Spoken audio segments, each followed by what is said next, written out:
Hello, my name is Dr. Lawrence W. Moore, and welcome to Exploring Multimedia Art with Pd-L2Ork.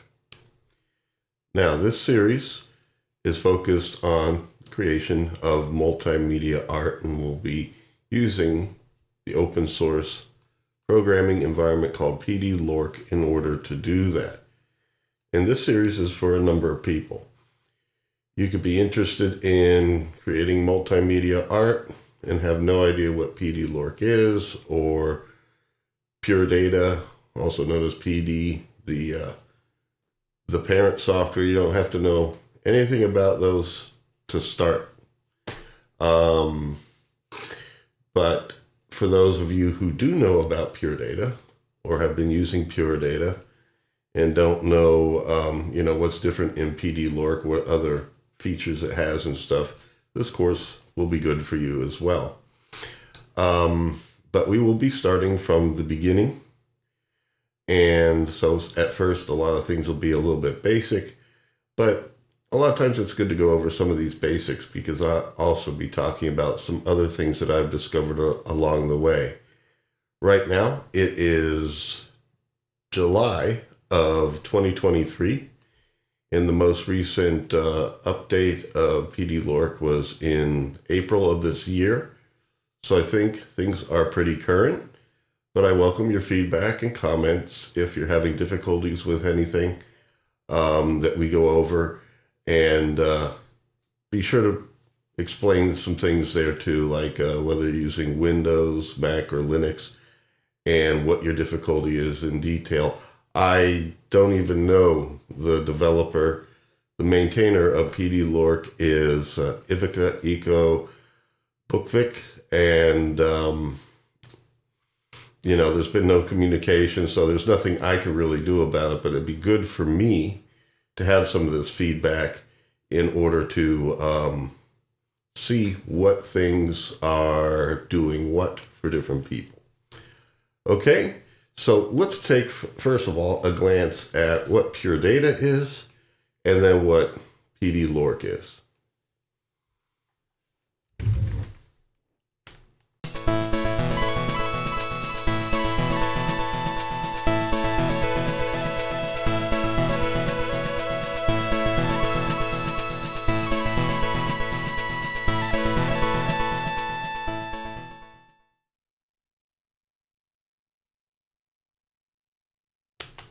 All right, we're here at my web browser, and this is where you can find Pd-L2Ork for download. We'll be coming back to this.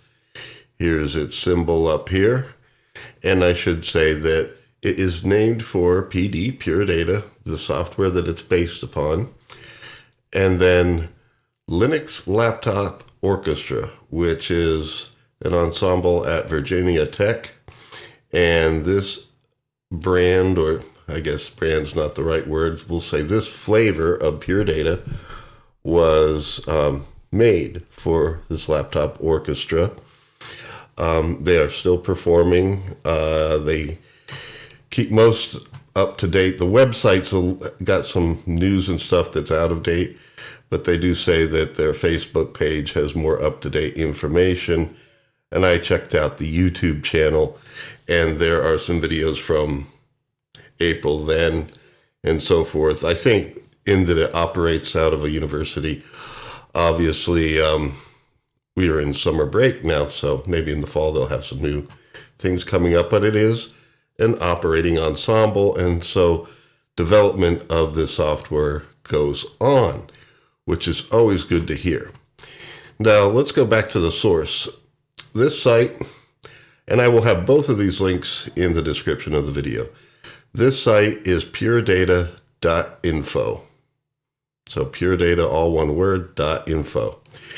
And this is where you have like a nexus of the original Purr Data developed by Miller S. Puckette, which is known as Purr Data Vanilla, meaning Purr Data, the core programming environment without any externals or add-ons, except for those things that were that are being maintained by Miller Puckette himself.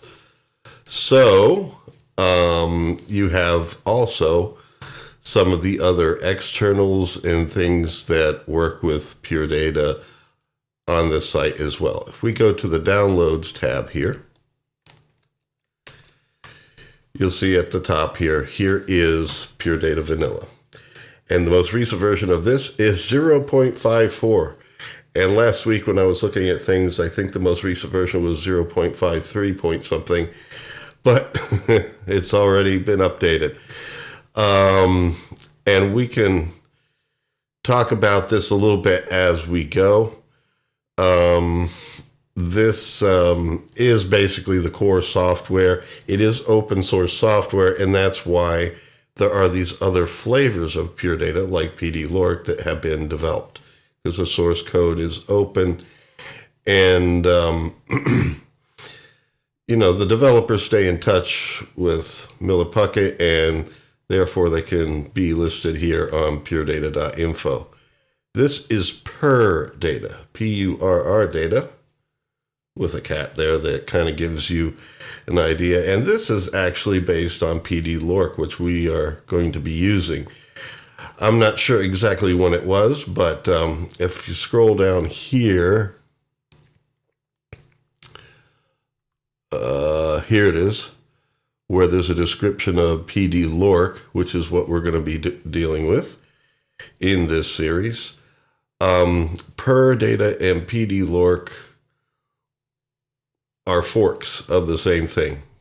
So Bukvic continues to do Pd-L2Ork, but when the two projects, when the second project, Purr Data, came out, as they call it, a fork, you know, like from crypto technology, basically that became Purr Data up here.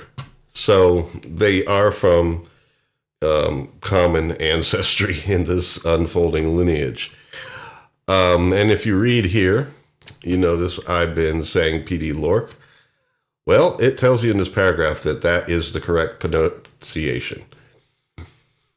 It's spelled Pd-L, the number 2, O-R-K, but there's no Pd-L2Orking here.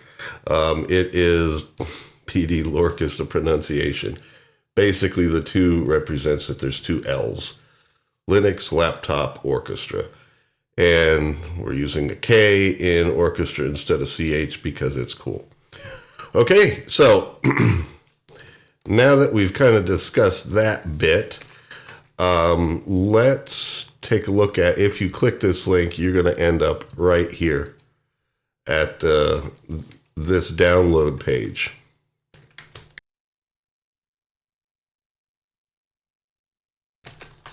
Sorry, I needed to pause the cough there. And if you scroll down, a lot of these notes do indicate the best way to start, unless you want to do your own build compiling the source code, you go here. And it's basically called Burrito Supreme.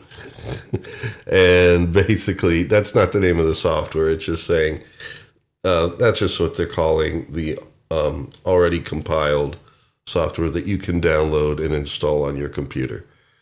And so there's a version for Windows that I'll be using, OS X for Mac users.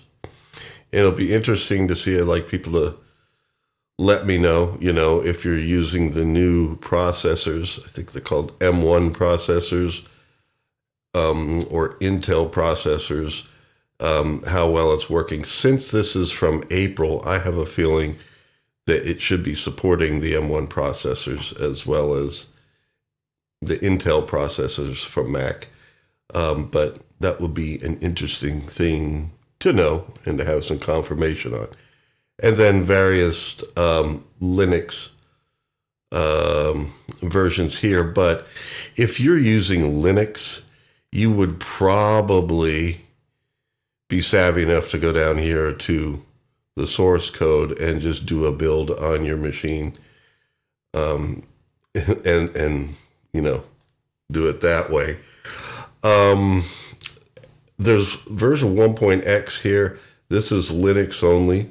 I guess that was as the software was being developed for the laptop orchestra, it being a Linux laptop orchestra. There's no reason to make a Mac or Windows version, but now 2.x is available for Mac and Windows. The source code could also be built on a Windows machine or a Mac OS X machine if you go down to the source code below. So you could still build your own that way as well. But the idea was to try and get expansion, and in looking at some of the elements within Pd-L2Ork, I could see how, yeah, definitely it looks like Bukvic really would like this to be used as an educational tool, as well as an artist's tool in general. But there are elements in there also for like younger learners, so to speak, to kind of get them into a bit of interactive design and interactive media. What we're going to be doing in this series 1 or sub-series 1 in the overall series is we'll be focusing mostly on marrying music with visuals. And of course that can go on for a while too, but I will not be going into some things like Raspberry Pi until probably later. I could do things like that. I want to, I'm a person who has been using Purr Data vanilla for a number of years now. I used to use PD Extended, and I'm glad to see that some of those things from PD Extended have been brought into Pd-L2Ork. And I'm looking at getting back into some of those. And so in other words, having a strong background in Purr Data, I should be all right. I've already played with it a little bit, but there are some new things to learn here, so I'll be learning a little bit along with you. So anyway, that's where you download from, and then you install. Now, when you install, and I know that Mac will do this too, but in Windows, when I ran the installer, up comes a warning that this is not a known application, and you had to hit more info, which gave you the option of the button run anyway. There's nothing unsafe about installing Pd-L2Ork if you're downloading it from here. That means that no one else got the source code, messed with it, and did anything to it. This is from, straight from the maintainer. So this is where you want to download it from. The reason why computers do this is because this is an open source developing situation we have here. It's not a software company that has the money to pay Microsoft to be on the list of safe applications and so forth. So that's why you get that warning. It's kind of like a pay-to-play thing. And it also does that with Mac. I remember that Purr Data Vanilla, when teaching it on ground, on campus, where there were Mac computers, we always had to circumvent the security thing there. And the way you do it with Mac is you go to that, you try running it, and it'll say that, this may be an unsafe application. You go up to the little Mac icon in the upper left-hand corner on the menu bar. Click that, go to System Preferences, and then you go to Security, or it might be Privacy and Security, something like that. And you go there, and since you tried to access it, it should be on a little list there, and you could select it and select the appropriate button that says allow this, application. I think a shorter way of doing that was we used to right click on it. If you have one of the mice that only has one click, you just hold down the I think it's the command key or the Apple key. You hold that down and then click that. It's like the same as right clicking. You go to there you get an option of run anyway or open anyway or something like that. So check both of those out. If you have a question about that, I don't have any Mac computers here. I don't teach on ground anymore. I live in a rural location, homesteading part-time, teaching part-time, and I don't see any Macintoshes anymore, so I can't quite test that out for you, but I might be able to call up someone who does it, so you can leave a comment and let me know. Okay, so anyway, now we're past that. Downloading. Then you want to install it. I keep its icon here. At the end of the install process for PC or Windows, at least you have an option of creating a desktop icon. I always like to do that and organize my icons for my applications on the desktop here. And it basically, using the installer, it makes all the folders that you need and it puts all this stuff there, and it's pretty much ready to work from start. I will point out some things. Some of the older externals that it folded in need a bit of a workaround in some respects, but I'll cover that when we get to it. Anyway, let's open Pd-L2Ork. Okay, so this is where I'm going to kind of give a little bit of an overview of this. Those of you who have used Purr Data, vanilla, you'll know some of this, but in other things are located a little bit differently. If you haven't used any of these, you're fine. This is called a console window, and basically this is where the programming environment speaks to you, and what it has done when you open it is it has basically read off that the different externals, meaning things that are not part of the core application Purr Data, things that are made by other developers and stuff for Purr Data and in this case Pd-L2Ork, they have been included. Like basically they've been accessed by Pd-L2Ork, they've been found, and they've been included. And if there are things that are developed that you can add on as an external to Pd-L2Ork, we'll see where you can add those. But basically startup tells you that all these things have loaded. If you see any red here, it usually means an error.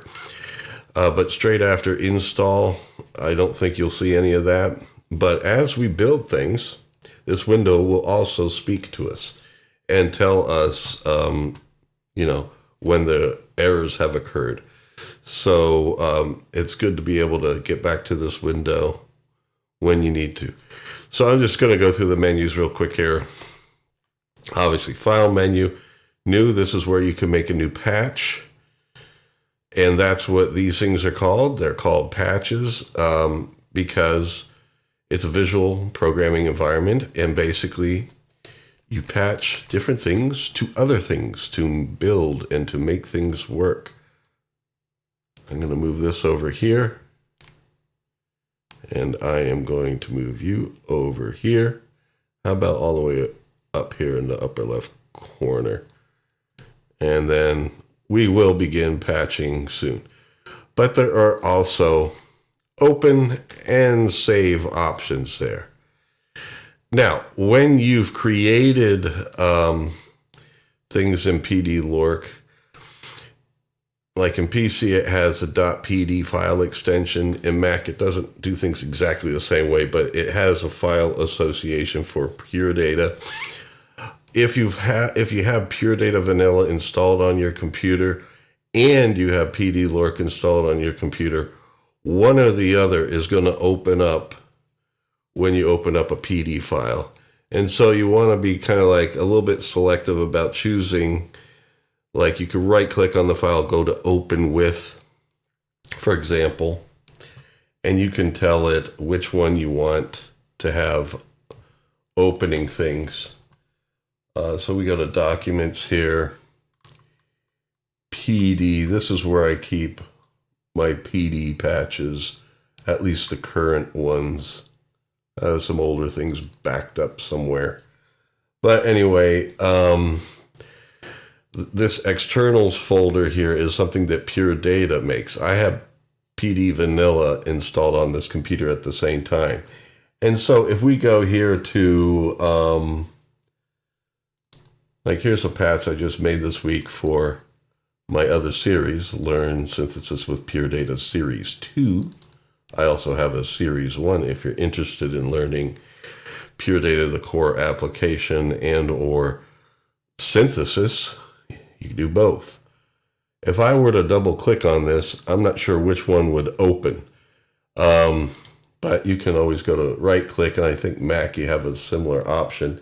Open with Pd-L2Ork here. I could open it with Pd-L2Ork straight from here. Funny how. Let me do this. Choose application. I'd like to see the option to open with regular PD as well. PD Vanilla. We're going to browse, not in the Microsoft Store here. Choose it from my PC. Now, this is another thing that, at least for Windows users, is good to know. Since I'm browsing here, you know how if you're using 64-bit Windows, most of your applications are going to be installed in program files. The 64-bit applications, Pd-L2Ork, at least downloading from that link, is a 32-bit application. And I think there's some reasons for that, in that it's providing backward support for some of the earlier externals that are included with it. So this is where you find Pd-L2Ork, is in your program files x86 folder, the 32-bit applications. And we'll see it alphabetically. I've just passed it. There we go, Pd-L2Ork. All right, so that's where it goes. You install, if you use the Microsoft installer, like when you download PD Vanilla, it does give you a version where you can download a zip file and just put your PD folder wherever you want. I usually like to have it in the program files folder anyway. But here, if you use the installer, it will be in a folder simply called PD, which is right here. What I want to do is add this to the list of potential applications to open PD files. So I can go to open with and select either or. Now, if you're just doing Pd-L2Ork for this series and you don't have PD on your computer, you don't have to worry about any of this. When you install Pd-L2Ork, it naturally was given permissions. See, now it's on my list, so I can open it with either. But let's open it with Pd-L2Ork.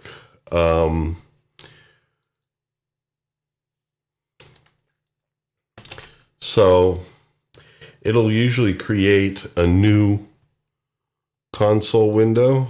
Oh no, it did not. It's sharing the same console window as the blank patch that we just opened. But anyway, this is my little patch that I did that we did at the beginning of Learn Synthesis with PD Series 2. But if you're interested in learning synthesis, you might want to start with Series 1. We start straight from the beginning. But this was made in PD Vanilla. And, you know, there are differences between the two. You could do a lot more graphically with Pd-L2Ork in making things look nice and stuff. Of course, I could have done more with PD to make this look a little bit nicer too. But in any case, I'm going to run this in a minute and see that and show that at least you can use patches between the two. Of course, Pd-L2Ork will have more externals. So some of the things you make with Pd-L2Ork won't work in PD Vanilla because there's extra stuff in it. All right. But stuff that you make in Vanilla should work with Pd-L2Ork unless you used some really new stuff in a new version of PD Vanilla that is not in Pd-L2Ork. But that is less common. That's not that common because much of the stuff, like here, for example, a lot of the audio and MIDI stuff that you do has not changed for a while. But anyway, before we do that, we should test out our settings. We did the file menu, and then I got off on a tangent. Prepare for more of that, folks. I do that.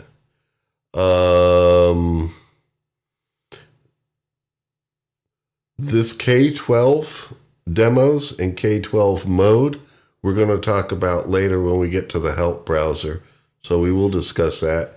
The edit menu's next, and this is where I can find preferences.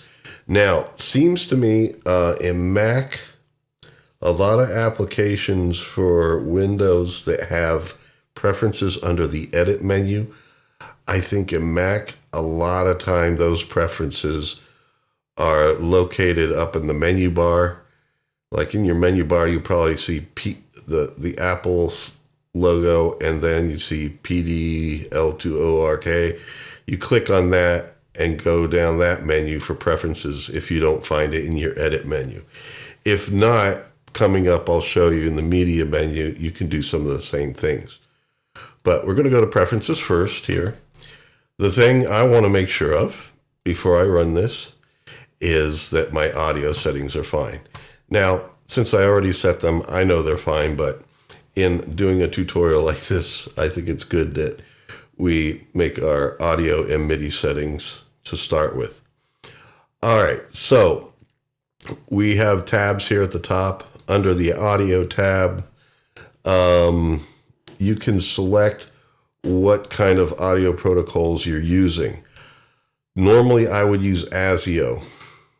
It performs faster and better, but I'm using Mimo here, the standard, the Microsoft Windows standard, because I am recording this with OBS through the same interface that I'm using. If I'm going to be able to share my sound that I'm making here with you on the video and stuff, I need the audio drivers for my audio interface to be used by Pd-L2Ork as well as by OBS that's recording things. So I'm just using these because of that. You would normally go to ASIO if it was available for you. And if you're using Mac, it will be other options. If you don't have any interface at all, your built-in input and output in your computer will be fine for now for our purposes in learning. So anyway, sampling rate is something you often would select. I think the default is 44,100, but most computers these days, their built-in sound devices typically support 48,000. So if you're an audio person, you would know what sampling rate is the highest that you can use for your interface. But if you don't know, the safest bet is 44,100. But I think 48,000 would probably work for you too. So I have it set to that. I didn't change any of these. I left block size at 64 and delay at 100. This has to do with audio latency. If, as you build things, you hear audio kind of like stuttering, and it's for no other reason, you might need to increase your delay time, which basically means things will respond a little bit slower, but they'll be more consistent. I have never had to change this. And because you have a similar thing in Purr Data, vanilla. I've never had to change it. So there, take it for what it's worth. Input devices. I'm using a Motu M series. Inputs 1 and 2. So you would select from your list what inputs you're using, and then what outputs you're using.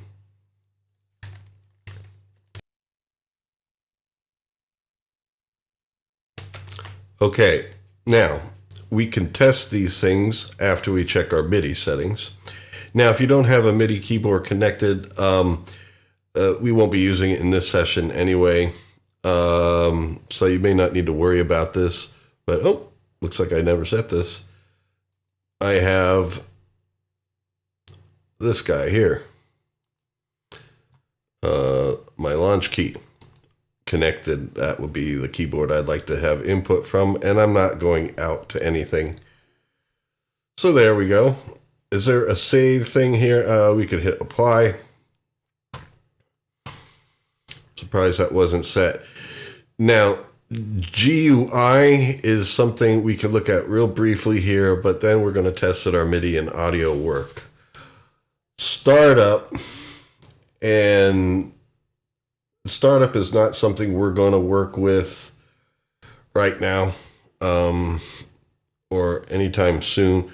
But for you folks that already know something about these things and putting externals in, this is where you can select what, startup things occur. And you see gem is listed here because good old gem is included with Pd-L2Ork.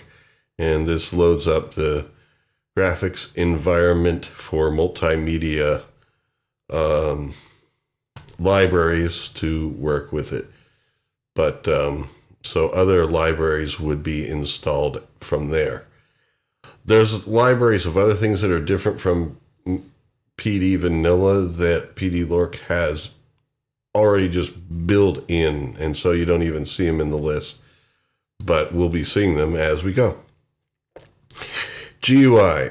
Okay. Default will look kind of like the good old-fashioned PD extended or what you see right now. You can go inverted, in which you have black background and white text. Depending on your patch, that may or may not be good. Because I didn't put like a canvas or background behind this thing to give it any color, so the black outline of my table here and the waveform that would appear in it are basically disappeared. So just be cognizant of that. There's a few different settings here. Vanilla is kind of nice. It looks more like PD Vanilla, where the objects, their inlets and outlets, are a little bit more pronounced. And that's something that those of you who have used PD Vanilla know about. So let's click on our patch here. Okay, we can see it again. That's what's beautiful. And here I'm going to hit Control E to go into edit mode. Now these have colorations on them, so you're not seeing the outlets as well. But let's hit Control E again. And then let's see here. Let's go back to default.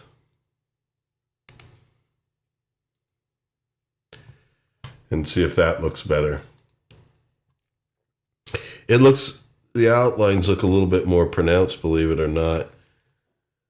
But let me open up one of these sub patches. And this is some of the stuff that we'll be doing. Ooh, all this beautiful stuff. You see how the inlets and outlets look here. The PD Vanilla ones are kind of like more of a solid black. I don't know. But anyway, you can play with these different settings and see which one you prefer as time goes on. But at least you're aware of them. Let me just try extended here real quick, just to see what that is. Oh, that's probably PD extended. Okay. Yeah, PD extended, which really looks a lot like Pd-L2Ork's default to me. Oh, they even have C64 here. Yeah, I saw this before, but, kind of like this faded blue background. I kind of like it in that, in fact, I might stick with it. It doesn't give you that bright white background, burning your eyes the whole time. And you could see both the black text and black outlines of things, as well as, it looks like it made the outsides of objects. I'm sticking with it. I'm going to go C64, baby. I remember those. Those were great computers. Nice to find one, like on eBay, that still works. And find some floppy disks. Play some good old-fashioned Bard's Tale and Zork. Okay, anyway. Yes, about half of the people listening to this have no idea what I'm talking about. All those people would be young. All right, so anyway, hold on. Subdued. Okay, so I'm going to stick with C64, but subdued is a little less extreme at that. Oh man, what's this? Strong. No, anything with the black backgrounds, unless you design your patches purposefully, that I guess stuff that you make, you can kind of select this thing the way you want it, but the only problem is, remember, other people be opening your patches, and if you design it for one kind of look, it may not look all that great on another. But you can check things here. Solarize. No, we're going C64. That's it. Done. All right. So anyway, we have here some other things that might be of interest. Snap to grid. You see how here in this empty patch that I opened up with, there's a grid work. This, as you build things, lets you line things up more easily. And the snap to grid gives you the pixel size of your grid. So 10 means one of these boxes is a 10 by 10 box. If you're doing things where you want a little bit more accuracy, of course, you could make it a 5 by 5, and that'll be beautiful. Now, the grid goes away when you hit Control E. This would be Command E in Mac. What you're doing here is changing from edit mode, where you build things, to run mode, where you use things. So you see here, I can, in this case, move this slider in run mode. When I go to edit mode, I'm moving the whole slider itself. This is for building things. Now this was made in vanilla where there wasn't the same type of grid. But anyway, in run mode is for using things. So you'll be toggling with Control E or Command E in Mac back and forth a lot. Now we have here curved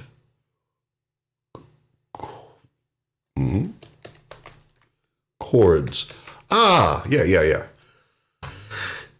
Your patch cables or cords, I guess in this case. Let's call them cords because they're not really cables. They're lines anyway. Basically, you can turn off and on whether or not you see these lines. This is how you connect one thing to another. Your patch cords. And that's why these files are called patches, because you patch things together. You can turn on or off whether or not things are curvy. It's not a big deal in that one. I made them all straight in PD Vanilla. Here, yeah, you see, you can turn on or off whether they're curvy or not. Yeah, I guess it depends on whether you like the look or not.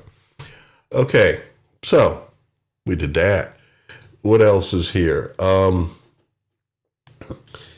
Custom auto patching offset. Have never played with that. Maybe I'll check that out and let you know if I feel it's anything really important or not. We'll see. But here's another thing, and this is important. Pd-L2Ork has an auto-complete feature. Like when you're making an object, I'm hitting Control 1, and it has to be the one in your alphanumeric keys that are the 1 through 0 and a horizontal strip at the top of your keyboard. In PD Vanilla, it lets you do Control 1 with the number pad. I'm so used to that, but here it doesn't. So I put Control 1. That's the shortcut for making an object. And then I can type in an object name. Let's say something like pack. One good thing about autocomplete is it shows me pack, it shows me unpack. It's good reminders of things. But let me do this. Pack, I'll say F. Now, let's say we make another object. Now, pack F is something completely valid. If you don't know what that means, don't worry about it at this point. But now, if I type pack, oh, okay, it just shows pack and unpack. But let me just do this again. I should have done something that was not acceptable. Like you try to make an object, if you type in something that is not an object, like fudge, and click it, you see how it's dotted, red outline? That means this is not a valid object. I don't know what this is. It isn't going to do anything. Now, let me type again. Fudge.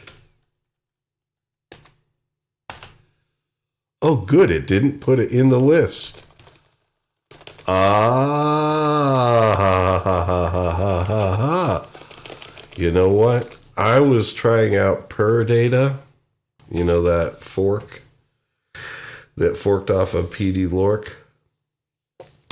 And typos that I did in the object names were showing up in the autocomplete list.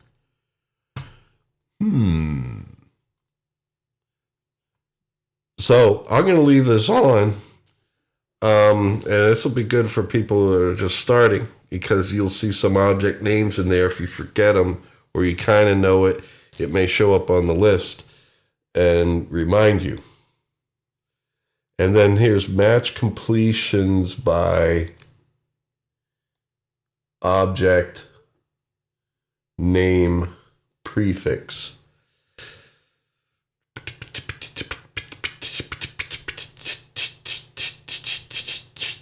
We'll see as we go on whether I want to have that checked off or not. But right now, I'm finding a nice difference between this and what Purr Data did with this. Because I was typing in some things and it would save in like typos, and then I'd have to remove them. And as we go, I'll show you how to remove them. But it's basically Control Y to yank it off the list. If you've put something in, somehow something appeared in the list that you don't want to keep there, you basically select it in the list using the mouse and hit Control Y. And you should see in here it says hit Control Y again if you want to remove it from the list. Hit Control Y again, and then it'll tell you if it's been successfully removed. So anyway, I'm glad I checked that out here, because the way it was working for me in Purr Data, I didn't quite like this. That it was saving some junk in there I didn't like. And I'd have to find them and yank them out. Okay, startup. We've already talked about that. General. Anything in general, now that we're going through these preferences, and we will, I promise you, play with that patch there in a moment.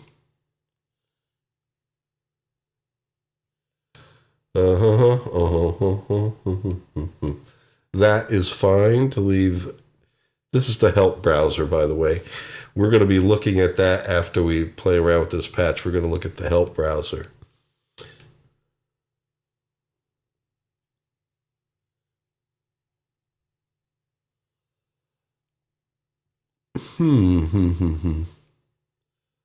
Help browser also searches the help path. And here searches only the doc folder. Well, this happens to do with how your help documents are organized. I'd leave this the same unless you're like looking for some sort of help files being searched. I'll show you what the help files are and what the doc path is when we get to this. And then you can decide whether the help browser shows things that are standard help files or not. That'll be coming up. Prepare the help index at application start. Prepare it.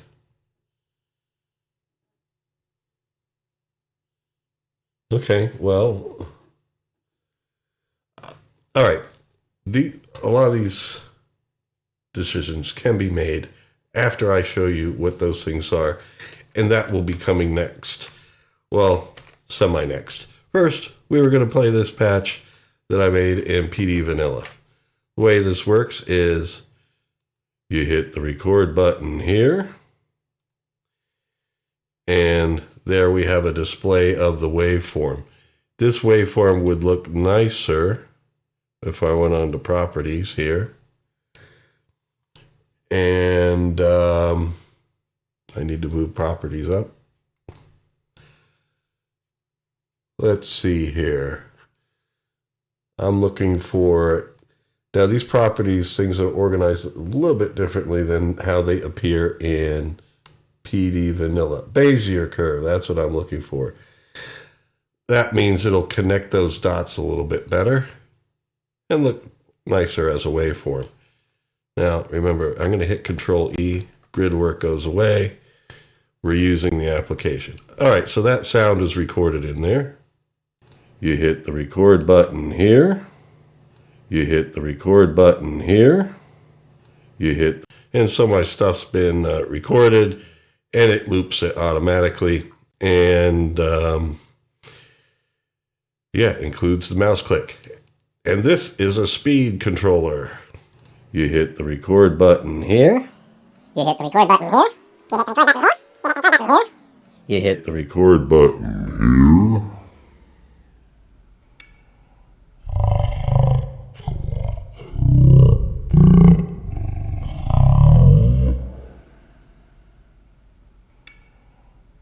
here. You hit the record button here.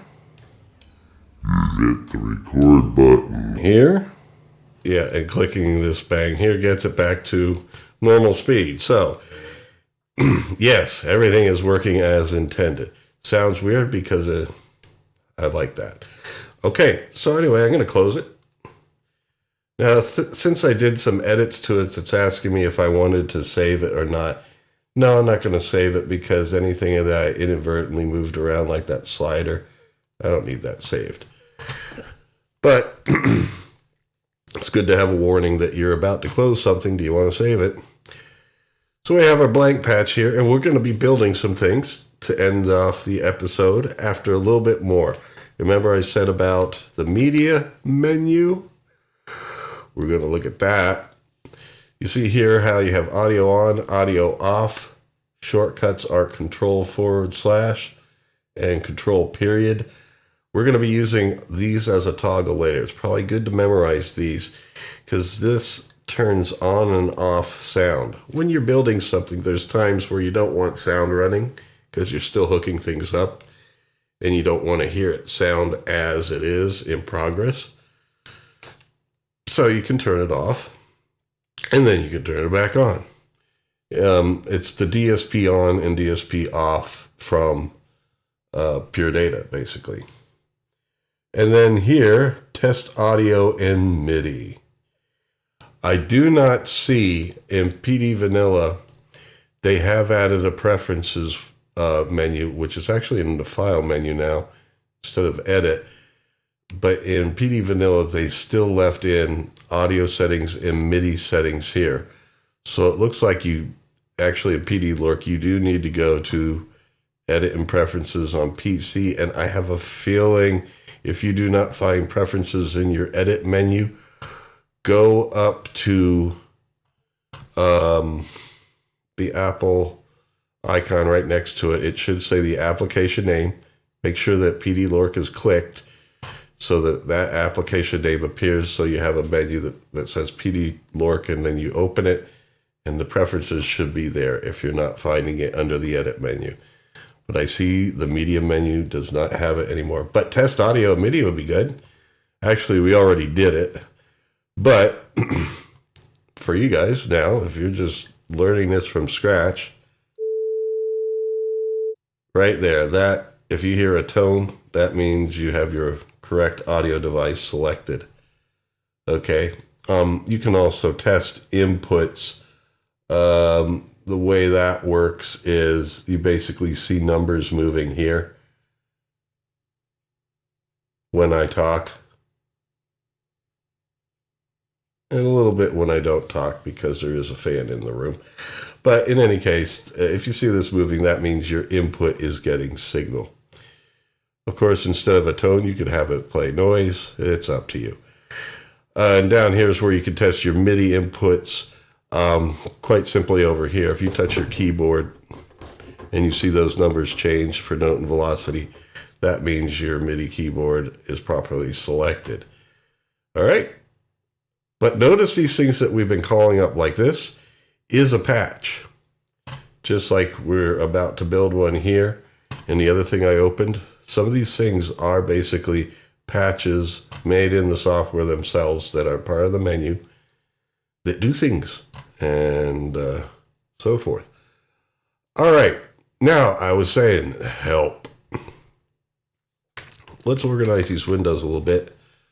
I'm going to move you over to the side. I'm going to move you here. Now, there's a few things in the help menu. But help browser, and remember when I spent that inordinate amount of time in, I believe it was under general in the preferences, this is what it's talking about. It's talking about what does the help browser search index. Let's call up the help browser just so we can make decisions on that. Now this seems to be more like an HTML browser, not a patch, because we don't have our C64 background going on here. Now, the way it starts, when it says PD manual, that's PD, not Pd-L2Ork. This is a manual that's been maintained by Millard Puckette's team. And it is, it's something that's good to look at, but this series is meant to go from the beginning. So I'll be helping out with a lot of this, but you know, going through this will help, and it'll help with your core Purr Data aspects of Pd-L2Ork. So just those things that are core Purr Data stuff. And these are part of it. Like this PD manual is something that you can read, and it does have some examples in it, but it's an HTML file that gets called up in your browser. Oh, it doesn't. It made me a liar. I thought it was going to call it up in my browser. Introduction text. Well, there, it does call up a text file. Index.html. There we go. Yeah, that's what comes up in the browser. And so here's your PD manual. And there you go. Like, just for example, click on one of the articles here. A lot of reading and stuff like that. And periodic examples. These are not patches. You know, this is in a web browser. These do not operate in Purr Data, but you can type these into something and try them out. But basically, these, if you go through those concepts, you can get pretty good at understanding the basics of Purr Data. But that's also what I'm here for. Because a lot of what we will talk about, I will specify whether something we're making is Purr Data vanilla compliant or whether it's a Pd-L2Ork add-on, or if it's some external that is different, like gem. We'll definitely mention that. Okay, now color tutorials. No, control tutorials. I misread that for a moment. I was like, what? Control tutorials. This is like the MIDI stuff. So all this is still kind of like part of a MIDI, a PD documentation. Manual, basic functions and stuff like that, how things operate and work. Control tutorials will be about like MIDI functions of the core PD language. And then audio tutorials, meaning your digital audio based stuff. And then data structures. This is visual stuff. Now this is data structures from Purr Data Vanilla. There is a different data structures right down here, Pd-L2Ork's data structures. We're going to be going over Pd-L2Ork's data structures. I might in the future dabble with the PD data structures again, but the Pd-L2Ork data structures is a way of making 2D, two-dimensional visualizations that, for multiple purposes, it could be part of something that interacts with your music that you're making and gives a visualization, or it could be something that you incorporate in the patch you're building, like an instrument to give some GUI feedback, like making a little visual equalizer or something like that. But the way Pd-L2Ork handles data structures is pretty cool. And so we're actually going to be starting on these in the next episode. In this episode, I might include just a little taste. But in the upcoming episodes, we'll go through these in more detail starting in episode 2. Okay? And then reference here, this is As It Sounds, a reference manual.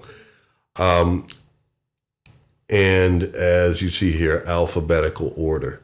So this is where you're like, because all these things that are objects that are part of this language, so to speak, they have different arguments that you put after them to kind of define how they behave. They may function in different ways at different times for different things, and sometimes you'd want to look them up again. And so this is a reference manual for doing that. Like you say, oh yeah, I forgot what I need to put behind a pack message if I want to pack together this, that, and the other thing. And so you could go to the reference manual, look up pack, and go that way. But, and here's what I was talking about before. This would be the stuff that's in the doc folder in that, what do you call that? The preferences general thing. Once again, I was talking about the pack object. Let's see, I got type in pack FF, something like that. Now let's say I forgot some things about this. As long as I had typed in pack, I could go to right click and help. This is what it really means by help files. This is the help browser that browses through things in the doc folder. These are the help files. So that one option earlier where it says include help files in the search index, that might clutter things up. And so I'm going to leave that unchecked because I could easily, if I know an object name and I want to remind myself more about it, I could easily type it in, right click on it, and check it out. And so this tells you, like, in its inlet, what pack would receive and stuff like that. So we'll start making stuff, and you will see me periodically actually click on the help just to remind myself of some things about some objects as we go. All right, so that's what was meant. Or you could go to reference here, scroll down to pack. Now, obviously, there is also a search button up here, a search box. Let's try it out. How about pack? There we go.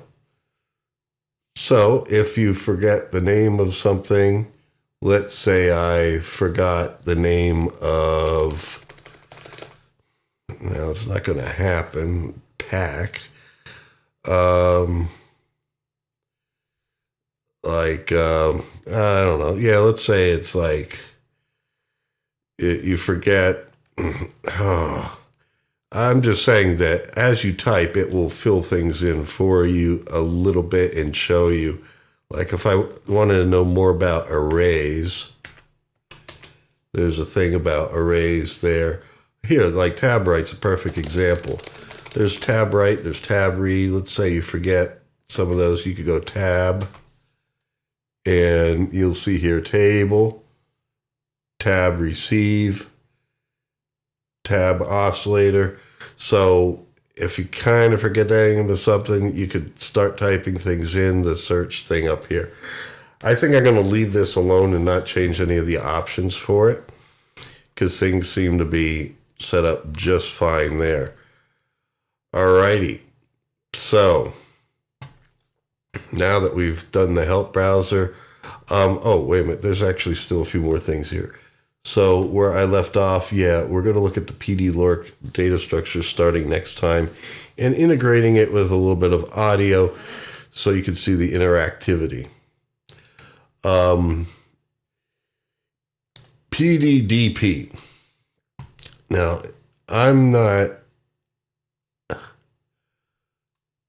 completely familiar with PDDP, but I am going to kind of look for it. This is probably a prior collection of externals that was included in Pd-L2Ork, and it's just off the top of my head, I'm not remembering it, although I know networking is an aspect of Pd-L2Ork that maybe came from PDDP, where you can actually have multiple people on multiple computers on a local area network, or even across the internet, and set up interactivity between them, where, you know,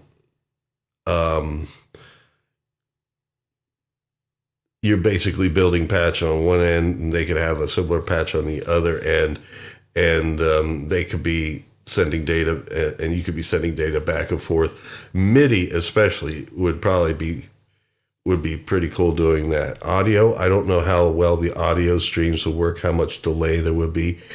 With the faster and faster internet these days, it might work better and better now. But that's something that could be for the future to explore. Seeing what PDDP stuff is included. And then here under externals, Cyclone. These were a collection of objects that were made around the time that Max MSP4 was out. I think Max is at 11. Now Max, Max is also a programming environment, and it was based on PD, and there was an agreement with Miller Puckette at the beginning when they started. It was more of a commercial project. It wasn't open source, but it was based on PD, and then it went its own direction basically. So it's like its own separate thing. Now it's owned by Ableton, and yeah, it does some very powerful things and stuff like that, and integrates with Ableton just fine. You know, but you go pay for it. But you can do a lot of things with Purr Data, and especially Pd-L2Ork here, that is all open source. It's like it's of the mindset of developing and contributing to and building on to things is a good thing. And, you know, and people that want to do this and contribute to it are welcome to, and can, you know, build some really great things when there's open source codes, which allows for creativity to build those things. So, but in any case, around this time period, this was probably like over 10 years ago, that Max was still called Max MSP, and it was version 4. But some of the objects that were in Max MSP, Cyclone is a collection of those, kind of like knockoff versions of them. like kind of like nice objects to have that PD didn't, but Max did. And, you know, this was including that in. So, yeah, I don't know if it'll be in this series, but I will take a look at that and see what some of those were. And DISS is for Linux only. So I can't even do it myself. So, but Gem, now this is something I played with a bunch in the past. This was part of PD Extended, which was a flavor of Purr Data released, and it had a bunch of externals in it. One of them was Gem.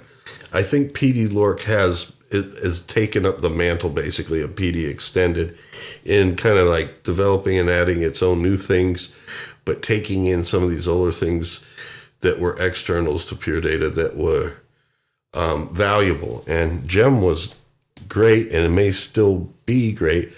I was playing with it a little bit. There was a couple things that didn't quite work right, mostly dealing with video files. But you have 3D modeling, 2D art. You can map images onto surfaces of 3D objects as well as 2D objects. It uses the OpenGL library. Well, Open Graphics Library is what OpenGL stands for. And, you know, something that's built into video cards, and it uses your video cards processor. But it's something that I kind of did some investigation on it last night. It's something that is still being done, but I think there's just one person doing it. And there's like an alpha release of a new version of it that's out there that has some issues with it. But in other words, what's packaged with Pd-L2Ork is what we're going to use, because this is what, you know, at least has been stable with Pd-L2Ork.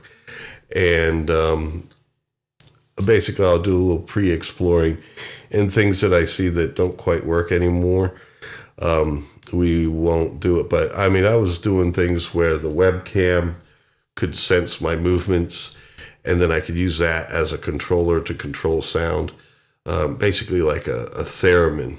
But, you know, you're using your webcam, and the proximity could be detected as well as movement. It's beautiful stuff. You could bring in video, have it respond, play at different frame rates, filter it, and different things in response to the music you're making.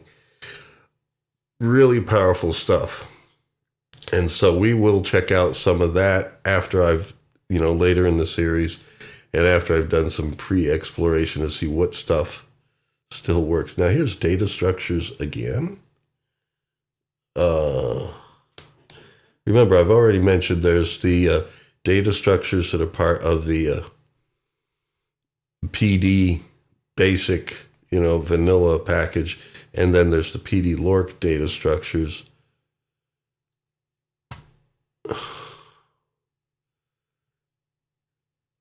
Yeah, this looks like the PD vanilla, you know, part of PD data structures. Maybe it's just a different set of documents than, you know, the others. I mean, over the years, there's been multiple sets of tutorials that have been made. So anyway, let's pick up where we left off, because I just saw K through 12. Now, remember, I saw K12 listed earlier. There's a K12 mode that you can turn on. Was it from the file menu? Yep. And then there's K12 demos. Maybe we could look at some of those. I'd like to pre-look at them first, and I did a little bit, but I should do more before I demonstrate that. But here, K12 abstractions basically means things that have been made as PD patches or Pd-L2Ork patches that then have been brought in, that you could bring in as like an object in Pd-L2Ork. And then here's the demos of what those abstractions can do, basically. Like this is the library of K-12 stuff that was made. And here's demos of what that stuff can do. And then Lork Tweeter.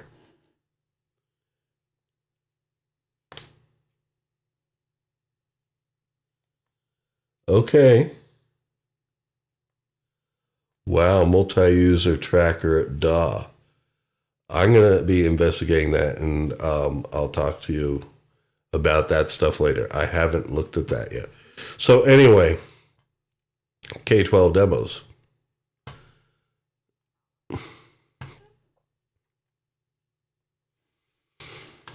Demo sequencer. So this is what the K-12 abstractions look like. They're kind of like these bigger blocks. These are like the inlets and outlets that you would have in PD objects, so to speak.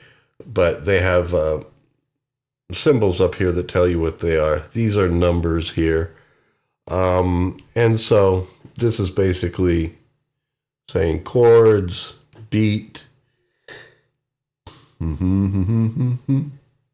hi-hat, bass. Okay. And you have the different... yeah, I need to read to see exactly what this one is designed to do. And it does go off screen there a bit. I don't know if I could fit this. It should fit. No, it doesn't fit in HD screen. Maybe if I hit Control minus, we could zoom out. That is a thing in PD and Pd-L2Ork. There we go. It zoomed out, but not enough to fit on one screen. Yeah, you know what? This is something where if I want to demo some of the K-12 stuff, I gotta work at it ahead of time. Here I am on the fly making a video, and things aren't fitting on screen well enough for me. But anyway, there you see some of that. And but definitely what I want to do is explore data structures. We're going to make a little something now, but I want to explore data structures and then gem over the course of this first series. And then I might do some of the K-12 stuff after I explore it further to see if I want to. Okay. So anyway, well, that's one thing about this blue background with the white. It'll be harder to see objects as I put them in. We'll see if we stick with this. But let's do a little patching for those who are new to it and make a little something. I am going to make something that takes sound in. So I'm going to hit Control 1 to make an object. And we're going to be making different things. Many of them are going to be objects, but there is a put menu up here where you can see the shortcuts for things. Now, the most common things you're going to make are objects, messages, number boxes. That's what it means by number. Symbol boxes now and then. That's what that means. And comments means text that you put in that just, you can write things to remind yourself or to tell other people that open your patch, what different things are about. It's basically typing text in that PD doesn't read or anything like that. And then you have bangs, which are buttons that trigger a bang that makes something happen. Toggles, number 2 boxes. These are from traditionally in Purr Data. The number 2 box has allowed for more not graphic design, but colorization and customization of how the box looks. And then we have here a vertical slider, horizontal slider, knob. This isn't in Purr Data Vanilla, but you have a knob. You can make a knob. That's nice. V radio, that's a vertical set of radio buttons, meaning like it's actually more like squares, but basically you can have a strip of squares and you can click one at a time. So it's a way of like selecting multiple choice options, and you have to only select one. H radio is a horizontal version of that. VU is your volume meter. Canvas rectangle. That is for putting like backgrounds behind things and stuff like that. Image. You can put images in. Okay. And then arrays. Those are tables where you can basically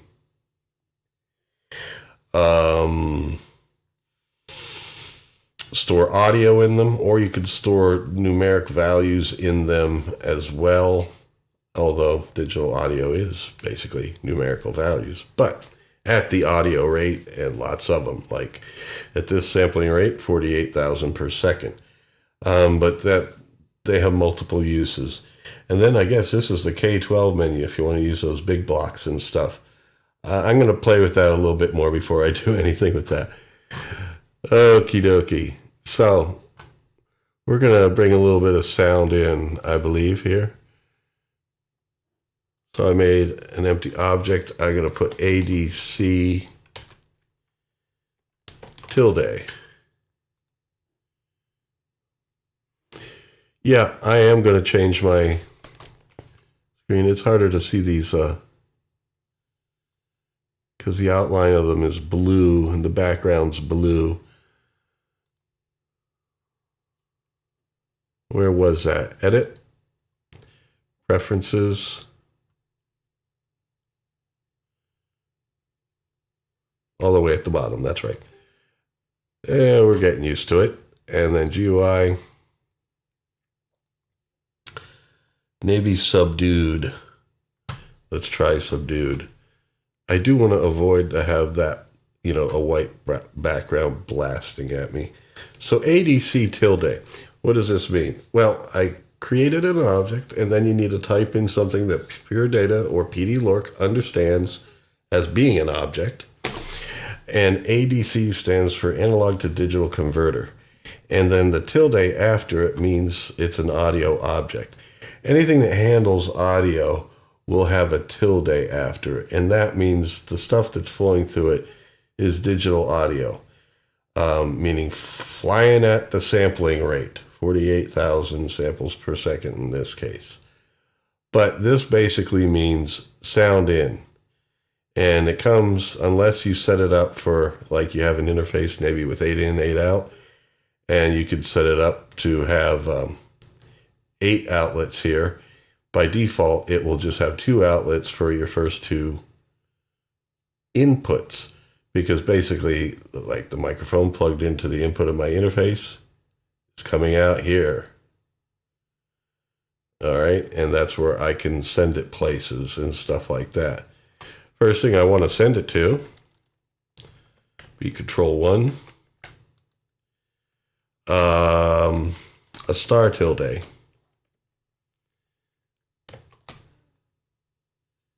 Did I make 2 of them? Oh, no, that was the autocomplete. It threw me off. It's like, what the heck? It looks like a second object. All right, so connect them up. There we go. Now, what this means is it is a multiplier, just like an asterisk would be in math. Remember, like what I said, that digital audio is like a stream of numbers. Well, this multiplier allows you to multiply that stream of numbers by something. And typically what it's used to do is to control amplitude, the level of something. But you know what we're going to do, we're going to add this later. What we're going to do first is make this. We're going to make a tab read object. I hit control 1. Oh, since I had this selected, if you have an object selected and then you go control 1 to make another object, command 1 in Mac, by the way, haven't been saying that, you will create that new object, and it'll automatically hook it up to the outlet, the leftmost outlet of the object you had selected. We're going to make a tab read object like this. Now, the reason why I'm going to put more information after that, but I'm going to make the table that we're going to read. And when I say table, sometimes I say array, sometimes I say table, sometimes I say array. I usually mean the same thing. We're going to make an array. I tried. Did not happen. What? Let's get it short. There is no shortcut for it, huh?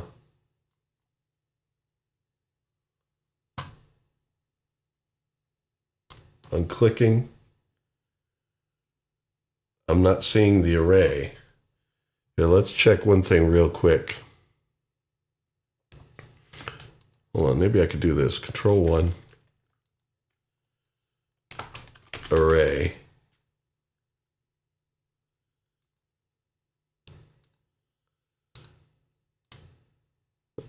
Now, it's not graphically displaying as an array, but maybe I can get it to do so. I'm going to pause the video just a moment. Threw me for a loop when I couldn't just pull out and make an array from the put menu like that. Okay, I'm back. I'm sorry about that, but I had a bit of a brain fart. So you may not see it, but I zoom in a lot with the Windows magnifier to put some of these things together because of a vision problem that I have. And when I was adding an array, it was putting up a menu to create one. And I didn't see it because it was over at the side here in the upper left-hand corner. And so I was too zoomed in to see it over here. The array needs a name first. And so we're going to name this waveform. We'll leave it at 100 size. But you know that Bezier curve, we're going to go with that. That'll look better. And here you could even say what the color of the outline is.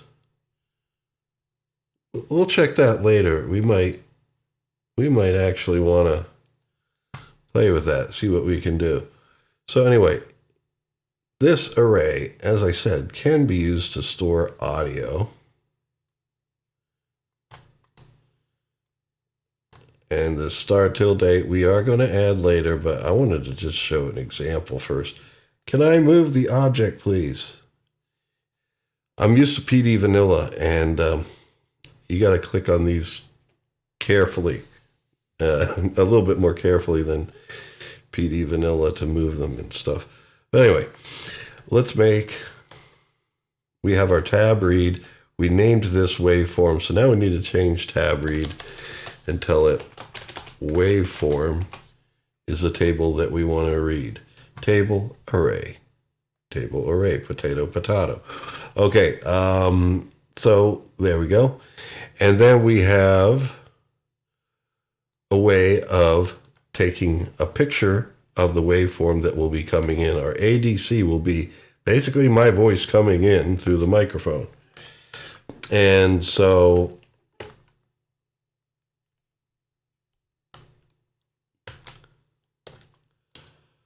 now I made a canvas.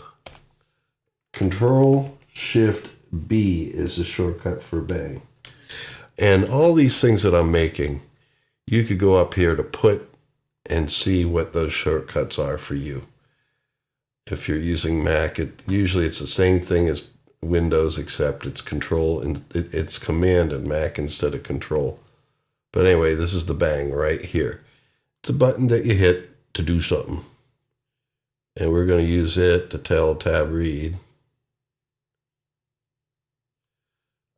It's hard for me to be sure I'm over an outlet. So you put your hand over it. What PD Vanilla does is it makes a little circle, and so you could, and that circle says you're over it. And I'm kind of used to that. Here we just get the hand. There we go. So now my audio input is hooked up to tab read. It's going to write to this table. Oh boy. As soon as I said the word write.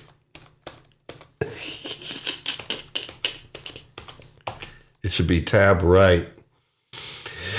Okay. It's going to be like this, folks, but I hope that you'll enjoy it. At least it won't be pompous. Now, remember in the media menu, we have audio on and off. Control /, control period, probably command / command period in Mac. Let's see if I could just take a picture of this sound wave. Oh, yeah. Well, it got a picture of it, because that's how tab right works. It receives a bang to take a picture. But we can animate this picture a little bit. Let's do this. There's an object called Metro.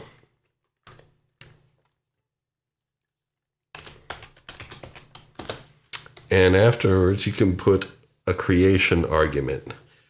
Just like we did under tab right, we put a space, and then there's something called a creation argument, which is something that, depending on what the object is, it may need one. Sometimes it doesn't. But it's a lot of times convenient to put one in, where here I could say, well, the thing that tab right needs to know is the name of the table to write to. Okay? And the thing that Metro needs to know is how often to put out a bang. Now, this is measured in milliseconds. So if we put in 1,000, that means every second it will put out a bang.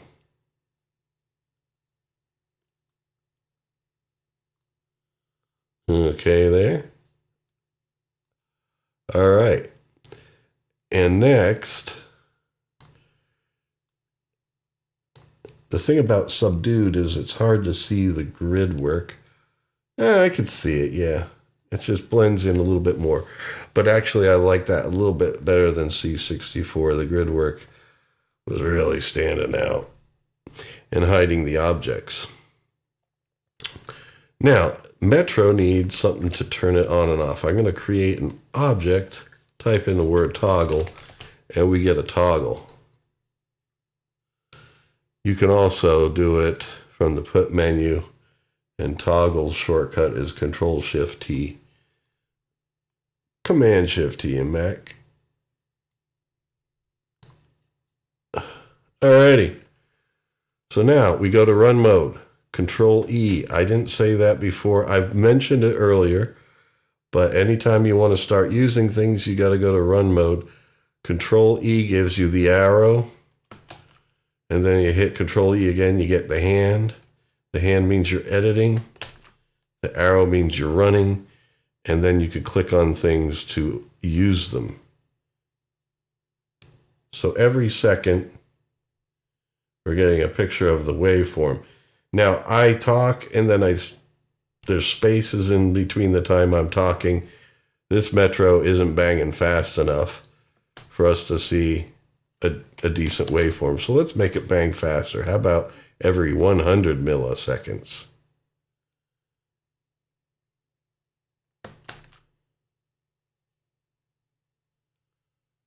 Do I have to turn it off and back on again? All right, let's see. We're talking now, and yeah, as long as I'm talking, it's not flat. But then it is flat when I stop talking. I guess I'll just have to live with that fact. Now, we can make the table bigger. Remember when we made it 100 pixels. Well, not pixels. Don't say pixels. We made it 100 wide, which means this can contain 100 samples. You can make it wider without making it physically wider, because there is width and height in pixels, which is completely separate from, your width as far as how many values a table can store. So if we go into its properties, and appearance. You see here, it's width and height. And then here under data scaling, well, you don't really need to do that. Array options. Oh, wait a minute. Isn't there a second properties window? See, PD Vanilla gives you two properties windows for arrays. Like, okay, here's where I want. Here's where the name is waveform and its size. This is not appearance size. Let's make it 1,000. Or how about this? We're at a sampling rate of 48,000. That's 48,000 samples per second. Now, our metronome is banging every 100 milliseconds. So that means it's banging 10 times a second. So let's divide 48,000 by 10 and put in 4,800. I don't know. It'll just give us a more realistic view of our waveform as it's going by. Yeah, you see there? It's not zoomed in as much, showing just small fragments. Now we're seeing, like every time the picture's taken, we're seeing it in a more, shall we say, comfortable size for viewing waveforms. Okay, so let's right-click on this and go to Properties again. Remember I was going to try out that color. Ooh, you got a color dial and everything. I like to type in numbers. I believe RGB is probably going to be in a range of 0 to 255. It typically is. So let's leave red off and let's make green 128. And we'll make blue 255. That gives us this kind of color here. And let's see how that looks. I like to type in numbers like that, so when you're selecting from the color strip, a lot of times you'll select and select again and stuff like that, and you never know how it's going to look. So yeah, the outline didn't change color. It's the waveform. Yay, we got a blue waveform. And actually, you can't do that in PD Vanilla. So that's nice. That's nice stuff. So anything, we were, remember, going to put that multiplier in there as kind of like a loudness control for this audio input. So let's do this. We got to cut the cable first. We're going to put the star tilde in. And the first thing we're going to see is a hell of a lot of nothing. And I'll explain why. But I like the grid because then you can really select how things are lined up. Keep things nice and straight or curvy in the curve that you want. All right, so the reason why now is this is multiplying the numbers, the sample numbers that are appearing in this table. It's multiplying them by nothing, which means 0, basically. And so that's why our signal is a 0.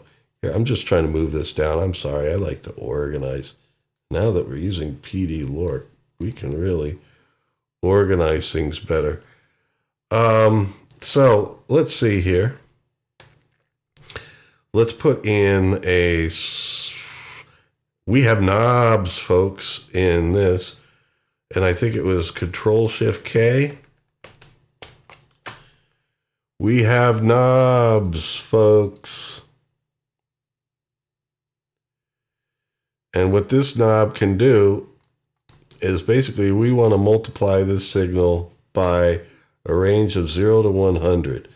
0 for turning it off, and 100 for... Strange how its patch cable looks thinner than the others. Well, these are audio cables, I guess. Yep. And the non-audio cables are thinner. Well, it's like that in PD Vanilla, but the thickness here is a little bit more. Now, let me see here. Right-click on this, go to Properties. Let's make it, I mean, the size is its graphic size. We can make it 50. Big knob.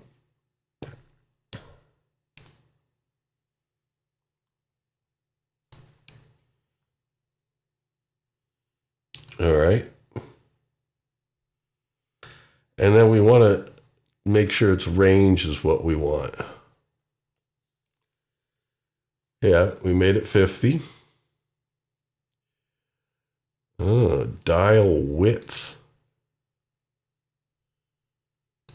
2. Offset width. I think. Off and on width. I don't think I'm going to mess with those. I need to explore those before. I've been using PD Vanilla. I haven't had knobs. Okay, and now its range is right here. Minimum 0, maximum should be 1, meaning the signal as it is, which is the highest you should put it.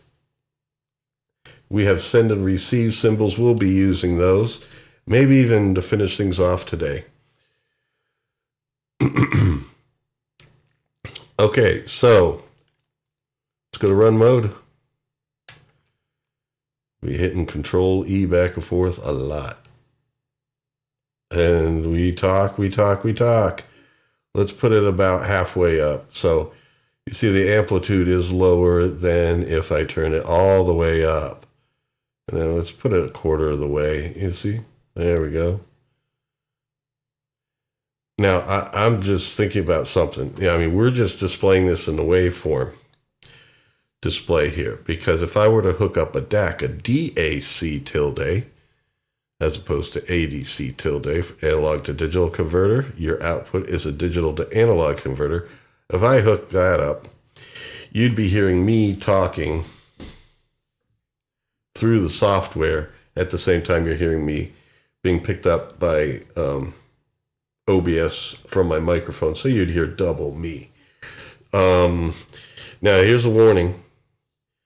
With something like this, don't put a DAC on, a DAC tilde on. If you want to hear sound, fine, but put a pair of headphones on or something, because you're opening up yourself to a great chance of feedback. Like if you're working on your laptop right now with a built-in mic and speaker on it as your audio source, you're going to hear hella feedback because your microphone and your output are, the output from your speaker is going to be cycling right back into your microphone.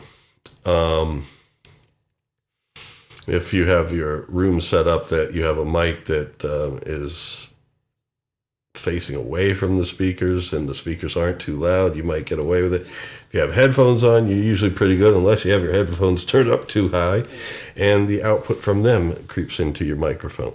So anyway, just a warning about that. I'll keep sound off from this for now, but I just wanted to let you know that you have that option of hooking up the DAC to get sound out. Now, there is something else I'll just show you here in this basics. This is all basics. Basilica basics. Let's try to make this look a little bit nicer. What I'd like is to have a waveform. Maybe have the knob next to it. And the option to turn things on and off next to that. I'm going to move these things over.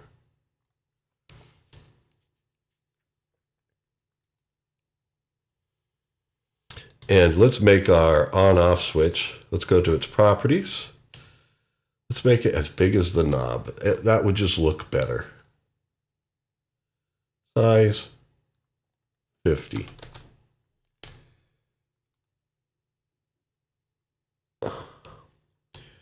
I don't think we need to do anything else to this, except we are going to hide things. So we're going to give it a send and receive symbol. Now these can be words, numbers, I wouldn't use punctuation other than underscores, which is a great way to indicate a space. But you can't have space in simple names, or else it'll get misinterpreted and cause problems. So I would say something like this: $0, and I'll show you why in upcoming episodes. But from now on, we're going to have this practice where we're going to put $ symbol at the beginning of all of our symbol names. Now, a send and receive symbol means instead of this toggle communicating with Metro through the cable here, it'll communicate with Metro via a symbol. So $0 underscore, how about we call it, what is this thing? Let's say display on underscore send. Because we might want to send some information to this, so we need to give it a receive name. And I'd like to give it a name that's similar to its send name, except I always have this habit of just typing RECV at the end, 4 digits long, just like send. I don't know. I don't know why I do that. I just like to. You could name it all sorts of other things, but this is what I'm recommending. It's a good practice to get into. It'll be easier for me to remember that because display on is basically what it is.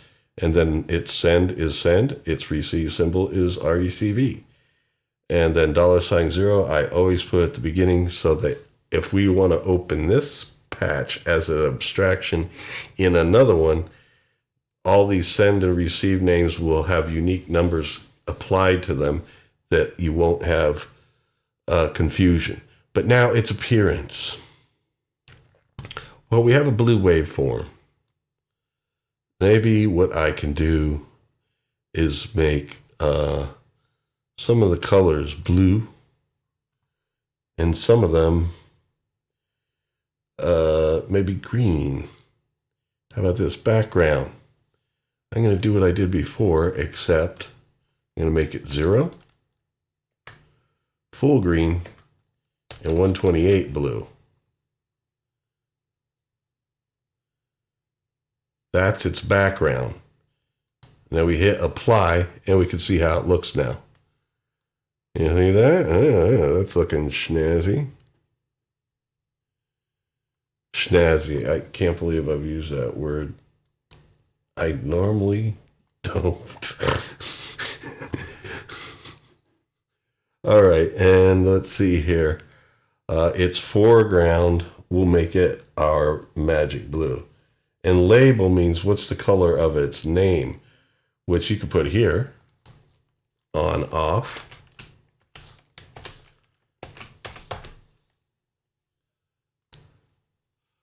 All right, we got to hit apply to see it. All right, now you see it put the label right there. Usually the location of labels is going to be set for the default size of the things that you make. But this is where you can misdirect. You could even change the font. Oh my goodness. Glory to the Lork. Let's see here. XY coordinates. That means your upper left-hand corner. X is horizontal, Y is vertical. And if you want to go away from, like this way X, you go negative. This way Y, even though it's up, is also negative. So I'm going to say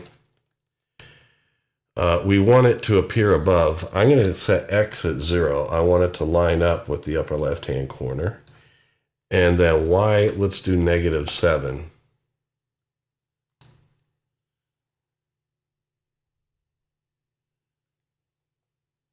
All right, our on-off is appearing above it. Yeah, I could live with that. I could live with that. And then we have here, what is this?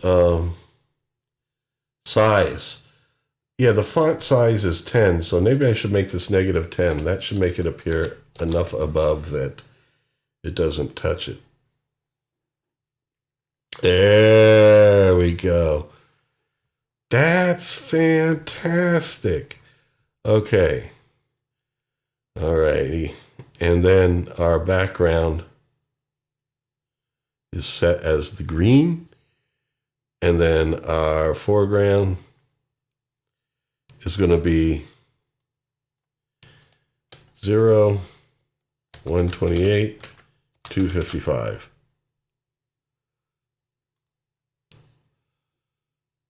There we go, just kind of like our waveform. And we're going to hit OK. We're going to be OK with that. So now this has a send symbol. We no longer need to hook this up this way. As you see, now that I disconnect it, if I go into run mode, it doesn't turn it on or off. Metro is still on. That's the last state it was in. But if we put this here, we're going to make an object, receive. Receive can be typed out as a full word, or it can be abbreviated with just an R. And I'm going to say receive. What was that send again? $0 underscore display on underscore send.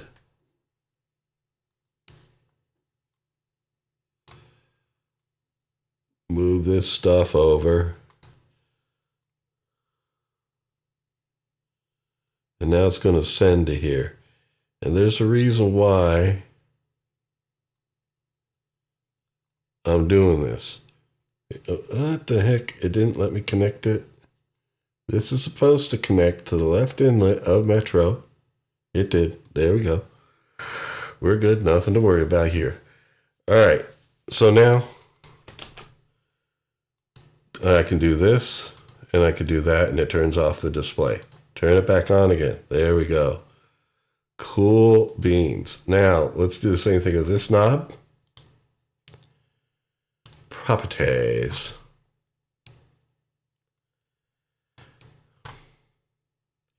Now this knob is working like a gain control, so its send symbol is going to be $0 gain underscores. I'm putting underscores in, no spaces.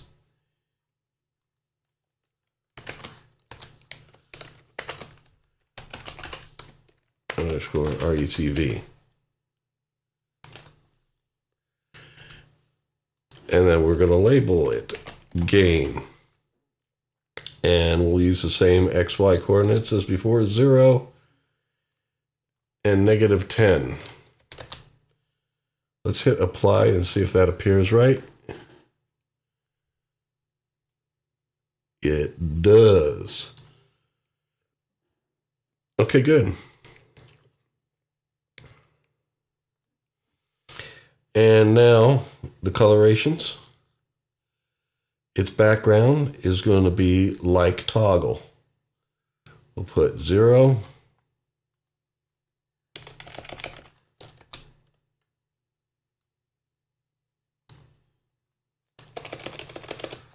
$255,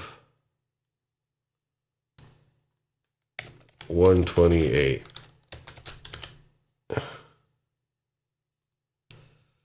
And then its foreground, the opposite. 127 in green, or 128 in green, and 255 in blue. Okay. Apply and okay, I'm sure it's all right. Now, it looks like, you see how it has background there and it has black for the dial.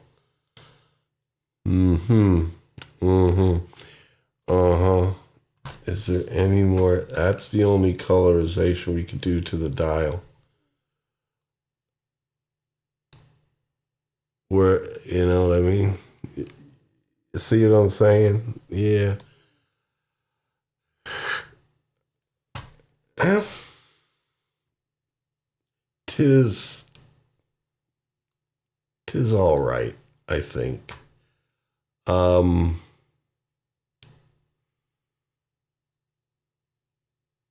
Yeah, because it's still going to use whatever the background color is there for the range that it's gone up, and then the range to go.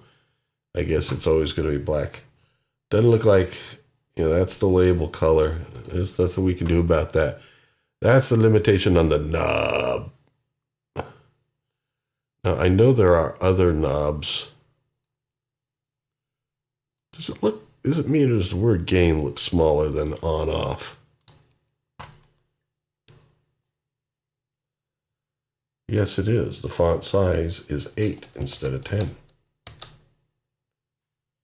I keep kind of pulling these up. Okay. There we go. So now we're making things look good. Now there's going to be one last step here. I know this has been taking a little while, but what we want to do is take everything here, and I mean everything. Straighten that out. I'm going to disconnect you, because now, got to do this first, because now we have a receive, $0 underscore gain underscore RECV. No, send. Remember, these are receiving. That's what the R stands for. Although I didn't put an R there. What the heck? R, these are receives, and this is the symbol name it receives from. The symbol name is the send from here, because this is sending, this is receiving. So there we go. That clears that up. Alrighty.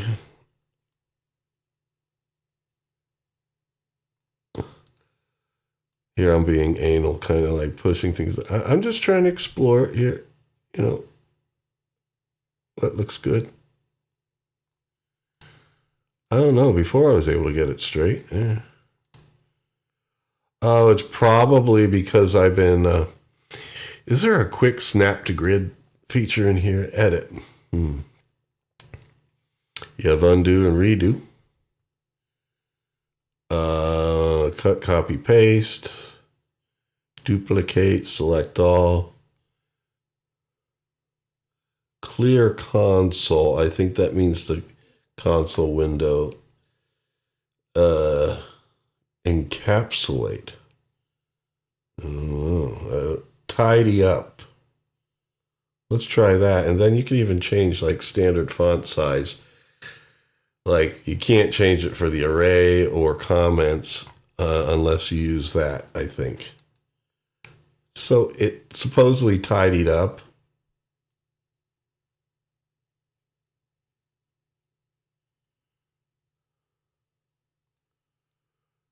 I have an idea. I know you're thinking I'm nuts. Why am I wasting my time on this? Let's try this.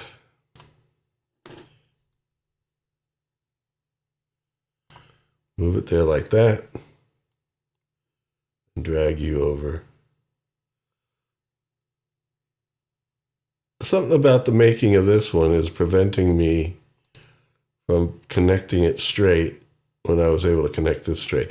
Well, anyway, never mind. Not important. We will survive. Now we're going to select all. Control A. And now be very cautious and follow these steps without doing anything else. Control X. This would be Command A and Command X in Mac. Everything's gone. Then we're going to do Control 1 to make an object, and we're going to type PD space, and we'll just name it subpatch. Okay, and then click outside the box. It opens up another patch window. This patch window is this. You could put patches within patches. Now here we're going to hit Control V or Command V in Mac right away and bring our stuff back.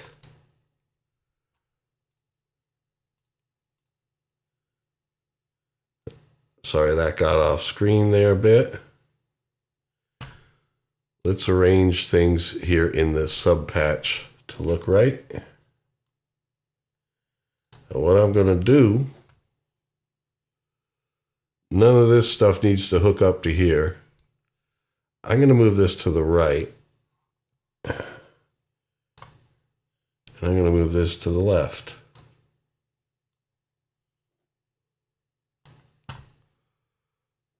And put it here like this.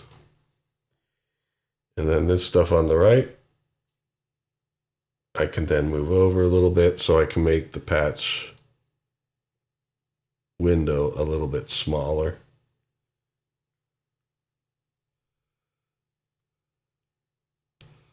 But not too close to it, and you'll see why. Now, here's another thing we can do. You have to be careful about that when you select all and then Control X to cut, or Command X in Mac. Basically, things disappear, but we're going to have to do it again. Because we're going to make two of these things. Under Put Menu, I think it's Control-Shift-C for Canvas Rectangle. I'm going to make one here. Control-Shift-C here. Now, you just got to make sure you don't do anything else that's copying and pasting related until you paste back the thing that you cut. And now here it's letting me place where I want it to go. PD Vanilla, it just snaps it back in to where it was. Hold on, let me Control A and move you. There we go.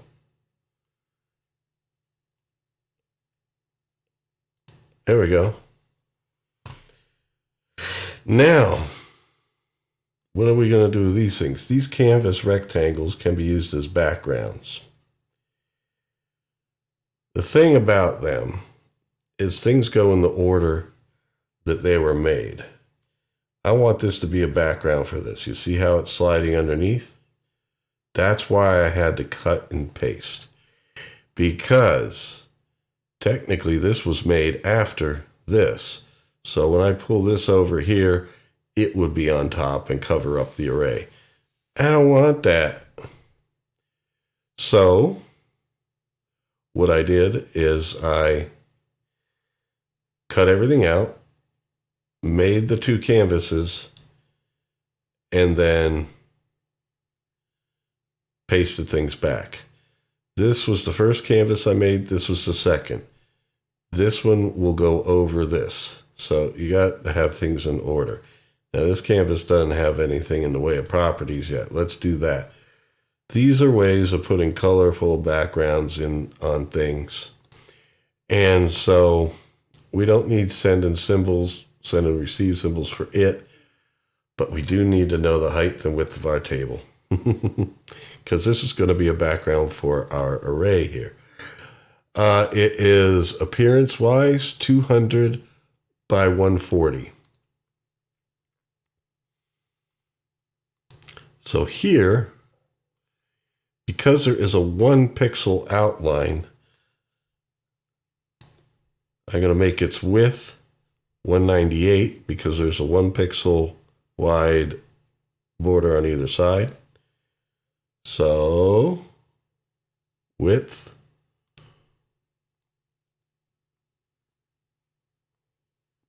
selection size.